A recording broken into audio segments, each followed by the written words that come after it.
चलिए अब हम लेते हैं एग्जांपल डिफ़ॉल्ट कंस्ट्रक्टर की।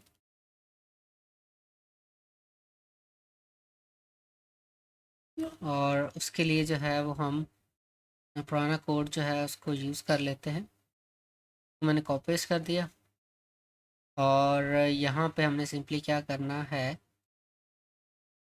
यहाँ पे डिफ़ॉल्ट कंस्ट्रक्टर जो है हम उसको यहाँ पे डिफ़ाइन कर देते हैं। तो जितनी भी हमारे पास स्ट्रॉन्गली टाइप लैंग्वेजेस हैं उसमें होता क्या है, जो क्लास का नेम है वही हमारे कंस्ट्रक्टर का भी नेम होता है और उसकी कोई रिटर्न टाइप नहीं होती। तो यहाँ पे हमने क्या किया, इधर आके हमने सेट नेम कॉल कर दिया और यहाँ पे मैंने डिफ़ॉल्ट वैल्यू पास कर दी नेम के लिए एक स्ट्रिंग वैल्यू। फिर सेट प्राइस के लिए मैंने एक इंटीजर की डिफ़ॉल्ट वैल्यू सेट करवा दी।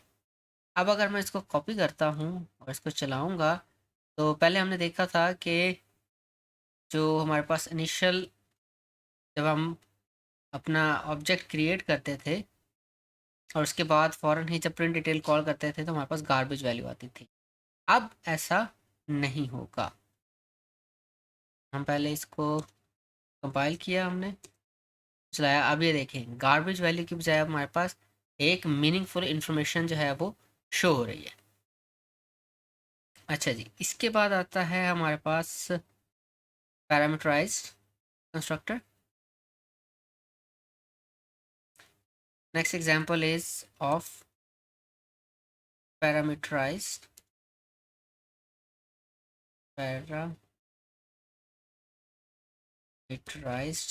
कंस्ट्रक्टर। सेम कोड मैंने यहाँ पे कॉपी पेस्ट कर लिया और इसके अंदर हम ऐड कर देते हैं यहाँ पे पैरामीटराइज्ड कंस्ट्रक्टर्स। तो अब सबसे पहले हमने एक बनाया मार्कर का, जिसमें हमारे पास सिर्फ प्राइस आ रही है और यहाँ पे हमने क्या कर दिया, सेट नेम जो है उसमें डिफ़ॉल्ट वैल्यू आ गई, जबकि सेट प्राइस में हमारे पास जो इनपुट आई थी प्राइस की वो मैंने पास कर दी। फिर हम बनाते हैं मार्कर का दूसरा पैरामीटराइज कंस्ट्रक्टर और यहाँ पे आ गया स्ट्रिंग नेम और इधर मैंने क्या किया, सेट नेम के अंदर नेम पास कर दिया और सेट प्राइस के अंदर यहाँ पे 0 पास कर दिया। और उसके बाद फिर मेरे पास आया मार्कर क्लास सॉरी कंस्ट्रक्टर आ गया, उसमें अब मैं दोनों चीज़ें यहाँ पे पास करता हूँ, string name comma int price और यहाँ पे मैंने दे दिया सेट नेम के अंदर नेम आ गया और सेट प्राइस के अंदर हमारे पास प्राइस आ गई। अब एक्चुअली हुआ क्या कि हमारे पास एक डिफ़ॉल्ट कंस्ट्रक्टर था, अब हमने इस कंस्ट्रक्टर के ऊपर एक और लोड डाल दिया एक पैरामीटर का, ठीक है ना।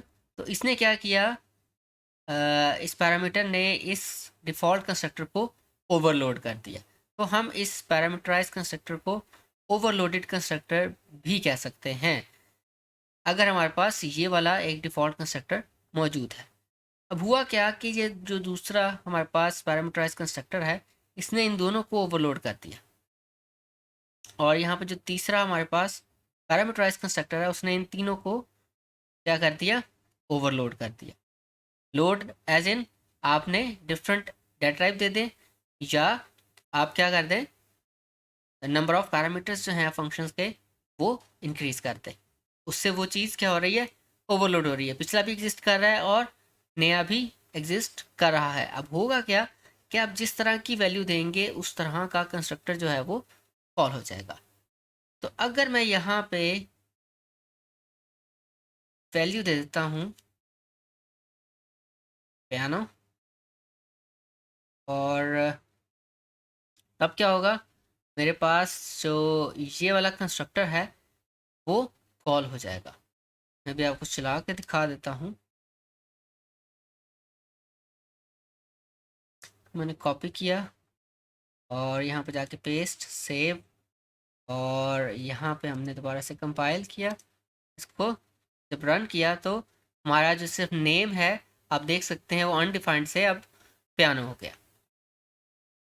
अच्छा जी, तो अब ये जो हमारे पास हमने पैरामीटराइज कंस्ट्रक्टर देखा था, इसमें एक और चीज़ आ जाती है। Example, next example is parameterized constructor with default values. उसके लिए सिंपली हमें क्या करना पड़ेगा कि ये जो हमारा कंस्ट्रक्टर है पैरामीटराइज, इस पे जाके मैंने एक्चुअली डिफ़ॉल्ट वैल्यू दे दी, और इधर जाके मैंने डिफ़ॉल्ट वैल्यू दे दी। अब एक्चुअली मुझे ना तो इस कंस्ट्रक्टर की ज़रूरत है और ना ही इसकी।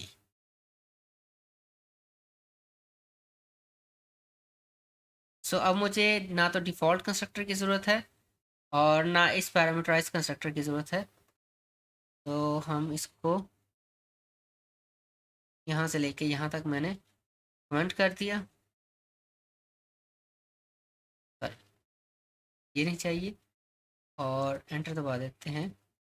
और हमें ये वाला जो है वो भी नहीं चाहिए, क्योंकि बाय डिफ़ॉल्ट जो हम पहला नाम देंगे वो तो यही आ जाएगा, और अगर हम कोई भी वैल्यू नहीं देंगे तो फिर भी ये जो डिफ़ॉल्ट वैल्यूज मैंने दी हैं ये उसको एक्सेस कर लेगा। और अगर मैं सिंपली प्राइस देता हूँ तब ये वाला जो कंस्ट्रक्टर है वो चल पड़ेगा। अब इससे हुआ क्या कि बहुत सारे जो एडिशनल मैंने कंस्ट्रक्टर्स बनाए हुए थे वो ख़त्म हो गए।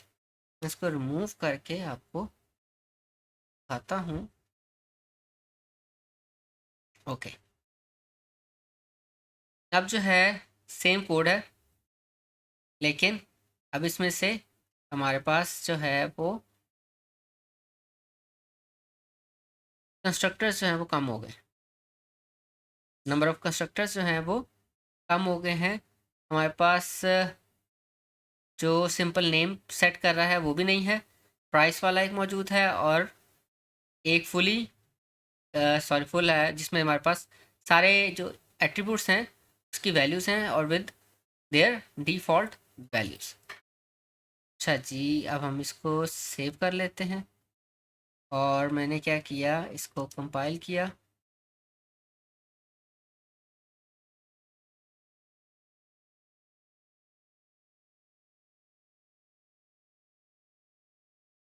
सॉरी, यहाँ पे एक मैंने छोटी सी गलती कर दी।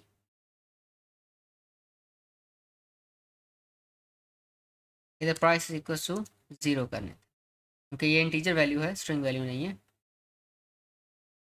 तो मैंने इसको कंपाइल किया और एग्जीक्यूट किया, ये देखें ये फिर से बिल्कुल सेम आउटपुट दे रहा है। इवन क्या मेरे पास ये वाला जो कंस्ट्रक्टर था जिसमें सिर्फ और सिर्फ नेम जा रहा था वो नहीं है, लेकिन स्टिल हमारे पास ये जो पैरामीटराइज कंस्ट्रक्टर है विद डिफ़ॉल्ट वैल्यूज़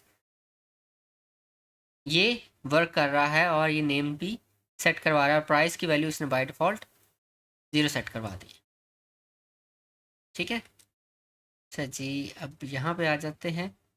उसके बाद जो नेक्स्ट एग्जांपल है जो कि हमारे पास सिर्फ सी फैमिली के अंदर ही होते हैं मौजूद, वो है कॉपी कंस्ट्रक्टर। कॉपी कंस्ट्रक्टर भी इतना कोई मुश्किल चीज़ नहीं है, बहुत आसान है। इसमें हमने सिंपली क्या करना है, यहाँ पे मैं ऐड कर देता हूँ कॉपी कंस्ट्रक्टर।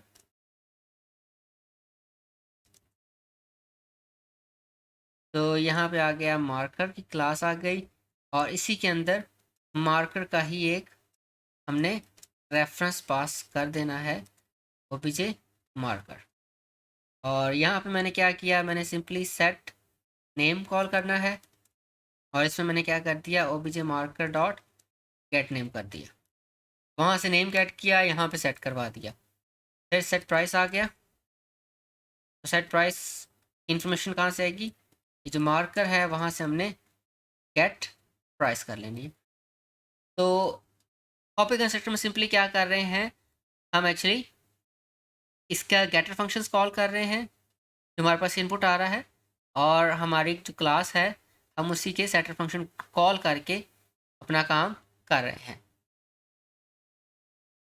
याद रखें कि जो बेस्ट अप्रोच है वो यही है कि आप जो है वो सेटर्स और गेटर्स को सबसे ज़्यादा यूज़ करें, और आप डायरेक्टली जो है वो अपने एट्रीब्यूट्स को एक्सेस ना करें सिवाय गेटर और सेटर फंक्शन के अलावा।